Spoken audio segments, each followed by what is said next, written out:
अरविंद केजरीवाल ने press conference कर पानी के हवाले से दिल्ली के अवाम को तोहफा दिया है। केजरीवाल ने कहा कि दिल्ली में पानी और भी सस्ता होगा और नया कनेक्शन भी सस्ता होगा, साथ ही गंदे पानी को साफ कराया जाएगा।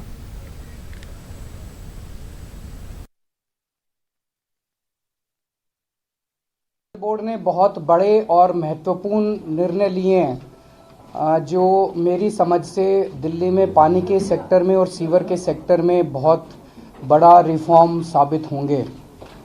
अभी तक क्या होता था कि हम किसी भी इलाके में नई पानी की पाइपलाइन लगाते थे, नई सीवर की पाइपलाइन डालते थे और वहाँ पे लोग पानी का कनेक्शन नहीं लेते थे, जबकि जब तक हम पानी की पाइपलाइन डालते हैं तब तक लोग आके हमारे पास डिमांड करते हैं, जी हमारे एरिया में पानी की पाइपलाइन नहीं है, टैंकर से पानी आता है, पाइपलाइन डाल दीजिए, जल्दी पाइपलाइन डाल दीजिए, पानी नहीं आता। और जब पाइपलाइन डाल दी जाए तो लोग कनेक्शन नहीं लेते हैं। कनेक्शन ना लेने का सबसे बड़ा कारण ये होता था कि जो डेवलपमेंट चार्जेस थे और जो इंफ्रास्ट्रक्चर चार्जेस थे वो इतने ज़्यादा थे कि उसको भर पाने में बहुत सारे लोग असक्षम थे, भरना नहीं चाहते थे, जिसकी वजह से पानी की पाइपलाइन डलने के बाद लोग उसमें इलीगल तरीके से कनेक्शन डाल लेते थे, पानी इस्तेमाल करते थे लेकिन पानी का फॉर्मल कनेक्शन नहीं लेते थे।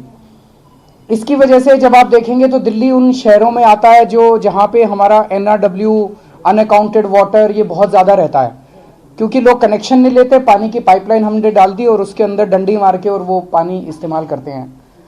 जब हमारी सरकार बनी थी तो पहले 500 रुपये मीटर के हिसाब से डेवलपमेंट चार्ज लिए जाते थे, उसको हमने घटा के 100 रुपये मीटर किया। लेकिन हमने अब रियलाइज़ किया है कि 100 रुपये मीटर के बावजूद भी बहुत ज़्यादा चार्जेस बन रहे हैं। एक तरफ दिल्ली के वज़ीर आला अरविंद केजरीवाल ने दिल्ली के अवाम को पानी का तोहफा दिया, पानी को मजीद सस्ता करने और नया कनेक्शन भी सस्ता देने समेत गंदे पानी को साफ कराने की यकीन दहानी कराई। वहीं दिल्ली बीजेपी खवातीन विंग ने हाथों में गंदे पानी की बोतल लेकर जमकर एहतजाज किया। एहतजाजियों ने दिल्ली बोर्ड का घेराव भी किया। उन्हें इल्जाम लगाया कि इंतखाबात करीब है, जिसकी वजह से केजरीवाल पानी पर सियासत कर रहे हैं।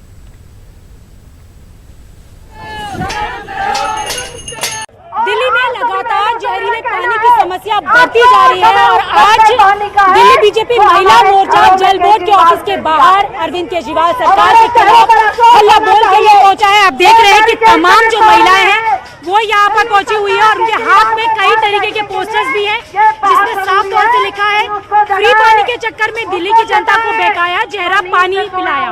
तो जिस तरीके से लगातार जहरीले पानी को देखते हुए हल्ला बोल किया जा रहा है, महिलाएं थाली लेकर पहुंची है। आप देख भी रहे कि थाली लेकर अपना विरोध प्रदर्शन कर रही है। हम इनसे ही बात करेंगे, क्या कहना चाहते हैं आप? आइए, थाली लेकर विरोध प्रदर्शन कर रही है, क्या कहना चाहेंगे? लोग केजरीवाल के गंदे पानी का विरोध कर रहे हैं, केजरीवाल की व्यवस्थाओं का विरोध कर रहे हैं। ये भोली भाली जनता को बेवकूफ बनाकर जीत कर आया और ये जनता को अब बीमार कर रहा है। टाइफाइड, हेपेटाइटिस जैसी बीमारियां हो रही है। और भी महिलाएं हैं, हम उनसे भी बात करेंगे। आप बताइए, आप क्या कहना चाहती हैं? मैं कहना ये चाहती हूँ कि केजरीवाल अपनी वोट नीति के तहत अपनी दिल्ली की जनता को केवल छल रहे हैं। उन्हें अपनी विचारधारा बदलनी चाहिए क्योंकि अब जनता जागरूक हो गई है। अब ज़्यादा से ज़्यादा हमारे यहाँ पर सिर्फ ये जो फ्री पानी और फ्री चीज़ों के ऐलान हो रहे हैं सिर्फ और सिर्फ जनता को ठगने के लिए, सिर्फ जनता को छलने के लिए है। 3 महीने बाद जब चुनाव के सारे खत्म हो जाएगी सारे स्तर पे, तब ये अपनी रूप दिखाना शुरू कर देंगे। उन्हें ये खुद उन्होंने अपने थ्रू ही कहा ये सारी चीज़ें। महिला कार्यकर्ताओं का भी कहना है कि जो मुफ्त योजनाएं हैं वो सिर्फ दिल्ली की जनता को ठगने के लिए। दिल्ली की जनता जहरीले पानी की समस्या से जूझ रही है, समाधान निकालने की जगह उस पर राजनीति हो रही है। और भी कुछ महिलाएं हैं, हम उनसे भी बात करेंगे। मैडम, आपके घर में पानी आता है, पीने लायक आ रहा है, कैसा आ रहा है? बीच बीच में ना बिल्कुल एकदम नाले जैसा पानी आता है, एकदम काला पानी और बहुत गंदा पानी। पेट भी लोगों के खराब होते हैं आए दिन। हम लोग बिल्कुल पीने लायक पानी नहीं है और पीना तो नहाने धोने लायक नहीं है, पीने की तो बहुत बड़ी बात है। और इतना झूठा मक्कार इंसान हमने नहीं देखा। जॉइंटिस फैल रहा है, काफी बच्चे बीमार हैं हमारे घर में। हाँ जी। और एक तो टाइम से नहीं आता पानी, रात को आता है, हमारी पूरी नींद डिस्टर्ब होती है। एजुकेशन वाले बच्चे हैं, पूरी पढ़ाई पानी बिल्कुल भी नहीं आ रहा और आ भी रहता उसमें सीवर की स्मेल रहती है। और आप भी अपने हाथ में ये लेके आई, ये भी पानी है क्या? शुरू में 5 मिनट तक ऐसा पानी आता है 5 मिनट तक ये पानी नहाने धोने लायक, ब्रश करने लायक नहीं होता। 5 मिनट तक हम पानी को बहने देते हैं, उसके बाद जब पानी आता है तब वो थोड़ा सा साफ होता है, उसमें हम नहा सकते हैं। लेकिन उसके बाद जो बीमारियां हो रही हैं उसके लिए मुझे लगता है कि यही पानी। लेकिन जो केंद्र सरकार ने सर्वे करवाया जहरीला पानी आ रहा है, उसको तो सरकार मानने के लिए तैयार नहीं है। लेकिन आप ये साक्षात है, अगर ये दिखाई दे रहा है, आंखों को कानों की जरूरत नहीं होती, सच्चाई को झूठ की जरूरत नहीं होती। केजरीवाल जी जब आप भी आइए, क्या कहना चाहती है माँ, क्या कहना चाहती है? मैं ये कहना चाहती हूँ, ये पानी पीने से मेरे बच्चे बीमार है, मुझे खुद सांस की बीमारी होगी पानी पीने से। ये पानी कहाँ से लेके आई है? घर से लेके आए। कौन सी जगह से? नांगलोई से जी। पी के बच्चे बीमार, हम भी बीमार, पेटों में दर्द हो रहा है। तमाम लोग पानी पीने से बीमार हो रहे हैं, तमाम तरीके की जो परेशानियां हैं वो बढ़ रही है। महिला मोर्चा भी हल्ला बोले हुए है, लगातार प्रदर्शन हो रहे हैं। और सबसे बड़ी चीज कि आपने देखा कि जब पानी आता है तो शुरुआत में पानी इस तरीके का आता है जिसे किसी भी उपयोग में नहीं लाया जा सकता। तो जो तमाम महिलाएं, उन्होंने भी बताया कि तमाम तरीके की जो परेशानियां हैं वो उनको देखनी पड़ती है। तो अब ऐसे में ये देखना बेहद अहम होगा कि सिर्फ और सिर्फ इस पर राजनीति होगी या फिर गंदे पानी और जहरीले पानी के लिए कोई समाधान भी निकालेगी सरकार। कैमरा पर्सन अंकित जैन के साथ रचना, न्यूज़ 18 दिल्ली। दिल्ली में पानी के नमूनों के तनाज़े के ताल्लुक से दायर अर्जी पर आज सुप्रीम कोर्ट में समाअत हुई। कोर्ट ने एनजीटी की पाबंदी को बरकरार रखा है। कोर्ट ने आरओ बनाने वाली कंपनियों को मुतल्लिका वजारत में अपनी बात 10 दिनों में रखने को कहा है। अगर उसके बाद भी मामला हल नहीं हो सका तो कंपनियां कोर्ट आ सकती हैं। आपको बता दें कि आरओ बनाने वाली कंपनियों की तंजीम नेशनल ग्रीन ट्रिब्यूनल की पाबंदी के खिलाफ सुप्रीम कोर्ट में अर्जी दी है, जिसमें कहा गया है कि BIS की रिपोर्ट में दिल्ली का पानी पीने के लायक नहीं है। ऐसे में इस पाबंदी को हटाया जाना चाहिए। हमारा जो पिटीशन था हमने नेशनल ग्रीन ट्रिब्यूनल में डाला था और वहाँ पे मुख्य मुद्दा था कि जो आरओ के द्वारा जो पानी की बर्बादी होती है, जिसमें सिर्फ आपका 20% रिकवर होता है और 80% जो है वो वेस्टेज होता है। और दूसरा मुद्दा ये था कि आपका जो पानी है उसमें जो आपके मुख्य मिनरल हैं जो आपके शरीर के लिए ज़रूरी है वो भी साथ में ख़त्म हो जाते हैं। सो ये मुख्य मुद्दा था जिसके ऊपर हम ट्रिब्यूनल में केस डाल किया था। और उसके बाद ट्रिब्यूनल ने एक कमेटी बनाई थी जिसमें BIS भी थी, MOEF भी थी और सेंट्रल पॉल्यूशन कंट्रोल भी थी। और उस कमेटी ने एक रिपोर्ट सबमिट किया था और रिपोर्ट में BIS की जो मानक है कि 500 से ज़्यादा के TDS में ही आप आरओ लगाएं, उसके आधार पर कुछ डायरेक्शंस दिए थे NGT ने, जिसको यहाँ पर चैलेंज किया गया था। और यहाँ आज सुप्रीम कोर्ट ने NGT के ऑर्डर से कुछ हस्तक्षेप करने से मना कर दिया। उसको कोई डिस्टर्ब किसी तरह से नहीं किया गया है, पर ये आदेश दिया है कि आप अगर चाहें तो 10 दिन के अंदर जो पर्यावरण मंत्रालय है वहाँ पर जाके अपनी जो भी बात। बीजेपी ने इलेक्टोरल बॉन्ड पर कांग्रेस के इल्जामात का जवाब दिया है। मरकजी वजीर मुख्तार अब्बास नकवी ने कहा है कि इलेक्टोरल बॉन्ड इसलिए लाया गया ताकि इंतखाबात में वाइट मनी का इस्तेमाल हो सके। उसकी मुखालफत वही लोग कर रहे हैं जो इंतखाबात में शफाफियत नहीं चाहते। इस पार्टी कभी भी जो चुनावी प्रक्रिया है उसमें ट्रांसपेरेंसी के पक्ष में रही नहीं है। आपको याद होगा कि यही कांग्रेस पार्टी है जो EVM पे सवाल करती है, यही कांग्रेस पार्टी है जो इलेक्टोरल बॉन्ड पे सवाल करती है। और सवाल ये पैदा होता है कि आप काले धन को कितनी दिन तक सफेद करते रहेंगे। इसलिए सारी चीजें दूध का दूध पानी का पानी है। इसमें सब कुछ साफ है कि किसको कितना मिला और किसको प्रॉपर और लीगल तरीके से मिला। तो ये तो अच्छी बात है ना। अभी तो चुनाव के दृष्टि से चुनाव की व्यवस्था में और बड़े सुधारों की जरूरत है। इस बात को सबको समझना चाहिए। चुनाव जो है वो आज से 70 साल पहले या 60 साल पहले वाला नहीं रह गया है। इसलिए ये बहुत पॉजिटिव सुधार है और बहुत ही अच्छा सुधार है और देश में ट्रांसपेरेंसी लाने के लिए, चुनावी प्रक्रिया को और पारदर्शी करने के लिए एक मजबूत कदम है। इसको जो भी विरोध करना चाहे करे, उसकी मर्जी है। कांग्रेस लीडर तारिक अनवर ने इलेक्टोरल बॉन्ड और NRC मामले में बीजेपी पर सख्त तनकीद की। तारिक अनवर ने कहा कि मरकजी हुकूमत लोगों का ध्यान भटका रही है। नेता तारिक अनवर हमारे साथ है बात करने के लिए। तारिक साहब, इलेक्टोरल बॉन्ड को लेकर कांग्रेस जो है वो संसद में आक्रामक है। आज गांधी स्टैचू के पास भी कांग्रेस के सांसदों ने प्रदर्शन किया है। देखिए, इलेक्टोरल बॉन्ड जब लाया गया था तो उस समय तत्काल जो वित्त मंत्री थे अरुण जेटली जी, उन्होंने यही तर्क दिया था लोकसभा में कि जो राजनीति में जो भ्रष्टाचार है, जो काला धन है, जो चुनाव में खर्च होता है, उसको रोकने के लिए ये नया एक तरीका अपनाया जा रहा है और इलेक्टोरल बॉन्ड के ज़रिए उस पर नियंत्रण किया जाएगा। लेकिन अब जब सारी चीज़ें सामने आ रही हैं तो ये भी पता चल रहा है कि उस समय रिज़र्व बैंक ऑफ इंडिया ने उसका विरोध किया था और कहा था कि इससे काले धन के बढ़ने की आशा है, उम्मीद की जाती है। उस समय जो चुनाव आयोग है उसने भी उसका विरोध किया था, लेकिन तमाम विरोधों को अलग थलग करके सरकार ने एक फैसला लिया कि नहीं, ये इलेक्टोरल बॉन्ड का जो हमने फैसला लिया वो सही लिया है। लेकिन अब धीरे धीरे चीज़ें सामने आ रही है। जिस प्रकार से भारतीय जनता पार्टी ने इलेक्टोरल बॉन्ड के बुनियाद पर जो हज़ारों करोड़ रुपया कलेक्ट किया है और जिस तरह से उसका इस्तेमाल किया है, अब वो चीज़ें सामने आ रही हैं और इसीलिए कांग्रेस पार्टी ने फैसला किया कि इसका विरोध किया जाए, क्योंकि इसके पीछे उद्देश्य कुछ और था। बात तो कही गई थी कि ये एक प्रकार से ट्रांसपेरेंसी आएगी, लेकिन ट्रांसपेरेंसी के पीछे, पर्दे के पीछे और कुछ हो रहा है। सर, राज्य सरकार यूपी में जो लॉ आयोग है उसने जो है एक धर्म परिवर्तन को लेकर अपनी रिपोर्ट जो है वो राज्य सरकार को सौंपी है और जल्द ही राज्य सरकार इस पर जो है वो कार्रवाई करेगी, क्या कहेंगे? देखिए, राज्य सरकार और चाहे भारतीय जनता पार्टी कहिए, ये इन्हीं चीज़ों में देश को उलझा कर रखना चाहती है।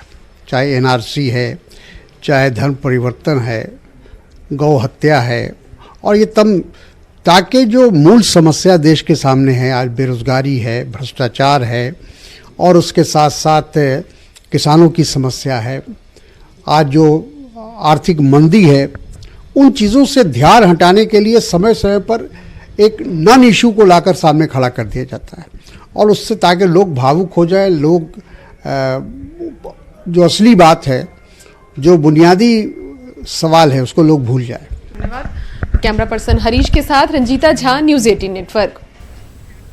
वक्त हो गया मध्य प्रदेश छत्तीसगढ़ की खबरों का, तो नजर डालते हैं सुर्खियों पर। भोपाल में आलमी तबलीगी इज्तिमा का आगाज, उलमा की तकारीर से फैज़याब हो रहे हैं लाखों फर्जंदान तौहीद, मुल्की और गैर मुल्की जमातों के आने का सिलसिला जारी।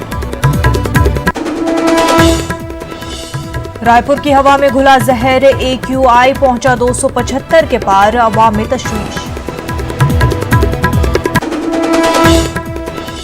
बुरहानपुर में तितली के पंख पर दिखी हनुमान जैसी छवि, लोग बता रहे हैं चमत्कार, साइंसदान बोले यह है मामूल की बात। MP के बेरोजगार नौजवानों के लिए खुशखबरी, 1 लाख आसामियों पर होगी भर्ती। वजीर आला ने खाली पड़ी सरकारी जायदादों को पुर करने का दिया है हुक्म। छत्तीसगढ़ में धान खरीदी मामले पर सियासत जारी, आज बीजेपी अरकान पार्लियामेंट के खिलाफ कांग्रेस ने किया एहतजाज।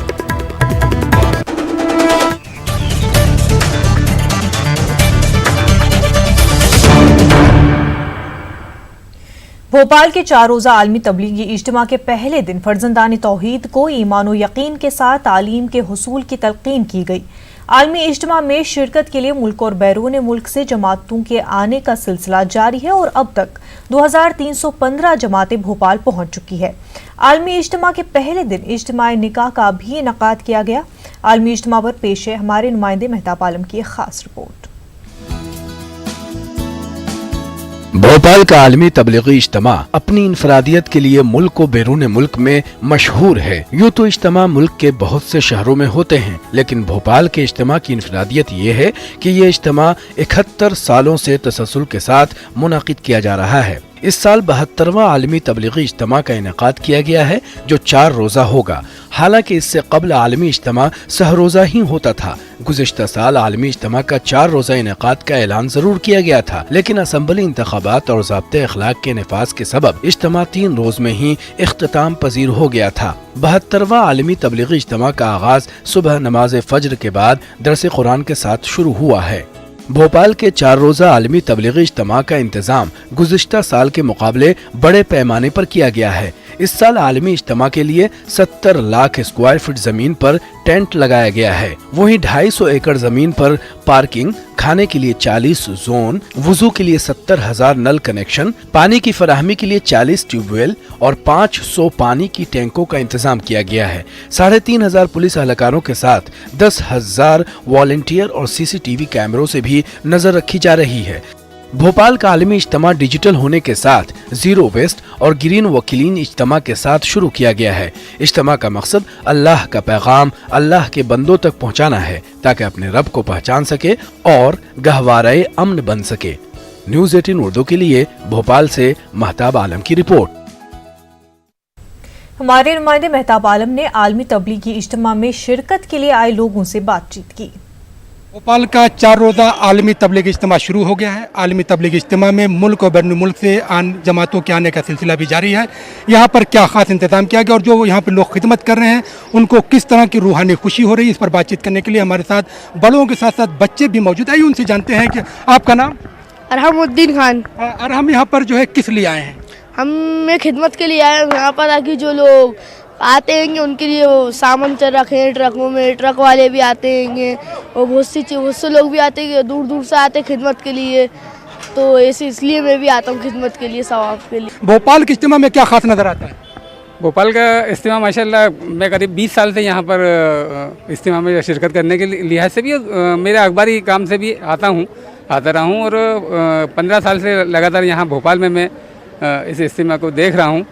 तो जो यहाँ का एक नूरानी दिन होते हैं यहाँ के, जो अभी तक 3 दिन होते थे अब 4 दिन होने लगे हैं, लेकिन इन 4 दिनों में लोगों की हालत ये देखी मैंने कि लोग अपने आप को भूल गए हैं। बाज़ार सूने होते जा रहे हैं, मस्जिदों में यहाँ की लोकल जो मस्जिदें हैं उनमें नमाजियों की तादाद कम होती जा रही है। वजह यह है कि सीधे सारे लोग अपने आप को वहाँ शिफ्ट कर लिए हैं इज्तिमा गाह में, और उन्हें लग रहा है कि सारी जो भी रहमतें हैं अल्लाह ताला की वो वहीं बरस रही हैं, वो वहीं नूर मिलेगा, वहीं से आगे ज़िंदगी का सबक मिलेगा, वहीं की ज़िंदगी का सबक मिलेगा। और यही वजह है कि जो है बड़ा हो, बच्चा हो, बूढ़ा हो, सब लोग जो है इज्तिमा गाह में जाकर कुछ ना कुछ सीखना चाहते हैं और खिदमत को करना चाहते हैं। आपका नाम?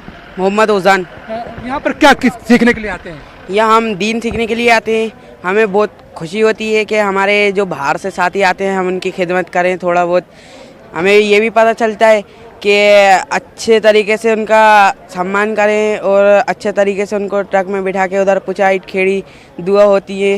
यहाँ भी करते हैं, स्टेशन पे ईट खेड़ी जाके भी खिदमत करते हैं और अपने यहाँ से जो बनता है साथियों से वो सब खिदमत में माशाल्लाह, चाहे छोटे हो या बड़े हो, बुजुर्ग हो, सब माशाल्लाह लगे रहते हैं यहाँ पे। इज्तिमा में इस तरह से करते हैं कि चाहे छोटा हो बड़ा हो, भोपाल वालों पर इसे आप कह सकते हैं कि अल्लाह की खास रहमत है कि ये 72 साल, हालांकि भोपाल की अगर हम बात करें तो 84 में एक ऐसा वक्त भी आया था कि भोपाल में गैस साहने हुआ था और एक रात की अगर हम बात करें जहाँ पर 15,000 लोगों की से ज़्यादा लोगों की मौत हुई थी। 5,74,000 लोग आज भी गैस से जो है मुतासिर हैं। लेकिन इसके बाद ये भोपाल वालों की क्या हौसला है, उनकी हिम्मत है कि इस इज्तिमा का साल भर इंतज़ार करते हैं और उनको इस बात की खुशी रहती है कि अल्लाह के जो मेहमान यहाँ पर आ रहे हैं उनको खुशअसलूबी के साथ जो खंदा पेशानी के साथ इस्तकबाल करें और इस्तकबाल करके इज्तिमा गाह में पहुँचाएँ। और इज्तिमा गाह में जो नूरानी महफिल होती है, उलमाए दीन के जो बयान होते हैं मुख्तलिफ मौज़ूआत पर, उसको सुने और अपनी ज़िंदगियों को मुनव्वर कर सकें। कैमरामैन शेख अफजल के साथ महताब आलम, भोपाल। भोपाल से हमारे नुमाइंदे महताब आलम बराह रास्त हमारे साथ जुड़ चुके हैं। महताब, आपसे जानना चाहेंगे, आलमी इज्तिमा का आज से आगाज हो गया है, कैसा मंजर देखने को मिला, क्या कुछ तैयारियां की गई है? मुनज़्ज़म बता दें कि जब भोपाल की बात आती है तो गंगा जमुनी तहजीब की बात की जाती है। मैं अपने कैमरामैन से यहाँ पे कहूँगा कि तमाम मंजर को दिखाएं। इस वक्त हमारे साथ जो है फादर आनंद जी मौजूद है, गुरुद्वारा 15 कमेटी के लोग हैं, यहाँ पे पंडित जी हमारे साथ मौजूद है। हर धर्म के लोग यहाँ पे मौजूद है और तमाम लोग इसलिए मौजूद हैं कि यहाँ पे जो जमातों के लोग आ रहे हैं उनका इस्तकबाल कर सके और भोपाल की जो गंगा जमुनी तहजीब है, उसका जो प्यार है, उसका जो मोहब्बत का संदेश है, पूरी दुनिया में वहाँ पे पहुँचा सके। यहाँ पे आइए उनसे शुरू करते हैं। आप यहाँ पे कितना खास मौका आपके लिए है? देखिए, बहुत खुशी की बात है क्योंकि ये 72वां आलमी तबलीगी इज्तिमा है और ये भोपाल के लिए बड़ी खुशी की बात है कि भोपाल इसका मेज़बान होता है। और यहाँ सिर्फ ये नहीं कि मुसलमान बल्कि सभी धर्म के लोग मेहमान नवाजी करते हैं, बढ़ चढ़ कर हिस्सा लेते हैं। 5 दिन इसको बड़े त्यौहार के साथ और हर्षोल्लास के साथ मनाते हैं। तौर पर बड़े त्यौहार के साथ खुशी साथ मनाया जाए। फादर, कितना खास मौका भोपाल के लोगों के लिए है कि पूरी दुनिया के लोग यहाँ पे आए? ये बहुत अच्छा मौका है क्योंकि ये केवल मुस्लिम धर्म का नहीं, सभी धर्म के लोग मिलकर इसको करते हैं और हम इसका स्वागत करते हैं, सभी हमारे तीर्थ यात्री यकीनी तौर पर इसका स्वागत करते हैं। यहाँ पर हमारे साथ जो है गुरुद्वारा 15 कमेटी के लोग भी मौजूद हैं। कितना इम्पोर्टेंट मौका है, भोपाल के लोग कितना इंतजार रहता है? बहुत ही अच्छा मौका है क्योंकि अव्वल अल्लाह नूर पाया कुदरत के सब बंदे, एक नूर से सब जग उपजा कौन भले को मंदे, एक बता एक इसके हम बार का, यही बात बताने के लिए, ज्ञान बताने के लिए हर साल इज्तिमा लगाया जाता है। और मैं ईश्वर से प्रार्थना करता हूँ जो भी इसमें भाग लेने के लिए आ रहे हैं वो ज्ञान की बातें सुने और सबके साथ प्रेम भाईचारा बनाए रखें। यही हमारा इज्तिमा लगाने का संदेश है। यात्रियों का आने का बहुत बहुत सिख समाज की वजह से स्वागत करता हूँ। सिख समाज के साथ साथ यहाँ पे हम देख रहे हैं कि पंडित जी भी हमारे साथ मौजूद। जब भोपाल की बात करते हैं तो हमें देखते हैं कि नवाबों के जमाने में भी एक खास परंपरा यहाँ पर रही है कि अगर नवाब मुसलमान होता था तो उसका प्रधानमंत्री हिंदू समाज के लोग था। वो परंपरा आज भी देखने को मिलती है। किस तरह स्वागत किया आपने? देखिए, सदियों की परंपरा हमारे भोपाल शहर में रही है, राजा भोज के समय से भी, और आज भी ये परंपरा कायम है। इस बात पर हम गर्व करते हैं क्योंकि आपस में भाईचारा, एकता, सामंजस्य और एक दूसरे का सम्मान ही हमारे स्वाभिमान की रक्षा कर सकता है। कोई एक व्यक्ति कहे, एक जाति कहे कि मेरा स्वाभिमान की रक्षा मैं करूं, बाकी को मैं पैरों से कुचलूं, एक कतई कोई धर्म नहीं बोलता। धर्म हमें सिखाता है आपस में जोड़ना। धर्म मत भिन्नता पैदा नहीं करता। हमारे इस भोपाल शहर में हम एक साथ दीपक जलाते हैं, होली के रंगों में रंगते हैं, ईद की शमैयों में बांटते हैं और बड़ी एकता भाईचारे के साथ अभी 25 दिसंबर को क्रिसमस डे भी हम मनाएंगे। हम एक दूसरे को धर्म का संदेश देते हैं। धर्म का मतलब होता है धारण करना। धर्म की परंपरा को कट्टरता के साथ थोपना धर्म नहीं है, अपितु धर्म सत्य आचरण अपने अंदर अपना करके पीड़ित मानवताओं की सेवा ही सबसे बड़ा धर्म है। सबसे बड़ा धर्म वही है कि इंसानियत की सेवा की जाए। यहाँ पे लज्जा शंकर हरदनिया जी भी हमारे साथ मौजूद है। यहाँ पर आइए हमसे जाए, कितना इम्पोर्टेंट मौका है क्योंकि भोपाल आप जो है इतने सालों से देख रहे हैं और एक पुरानी परंपरा चली आ रही है। देखिए, हमारा देश सेकुलर है, हमारा कॉन्स्टिट्यूशन सेकुलर है, हमारे देश में हर धर्म को मानने वाले की सुरक्षा है, विकास का मौका है। ये आज जो ये बड़ा मेला जिसे मैं कहूँगा इसी का प्रतीक है और ये भोपाल में बरसों से आ रहा है।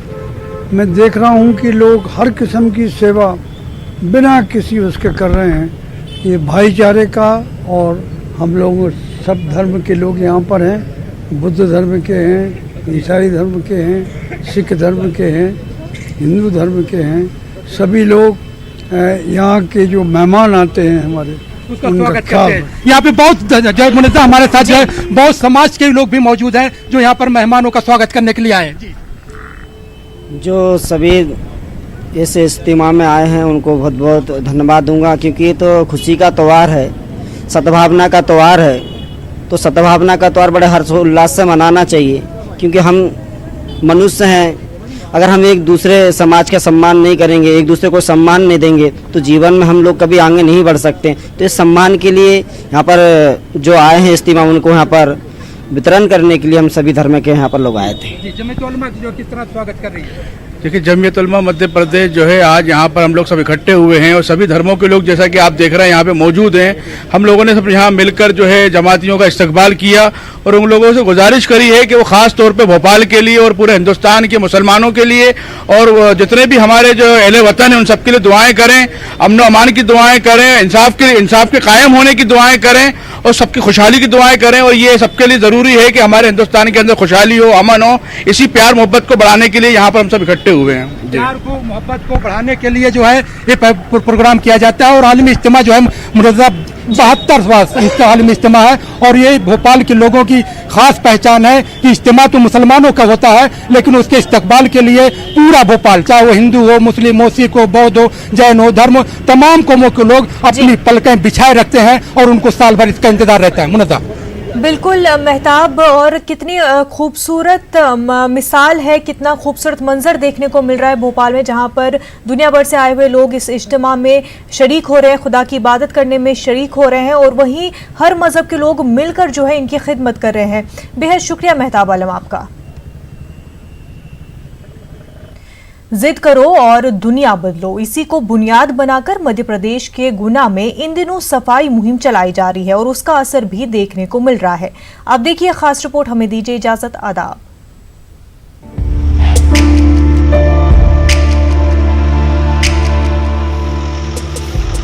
हाथों में झाड़ू लेकर सफाई करती है खातून, गुना की एसडीएम शिवानी गर्ग है। शिवानी रोजाना सुबह अपनी टीम के साथ सफाई में जुट जाती हैं और लोगों को इस ताल्लुक से बेदार भी करती हैं।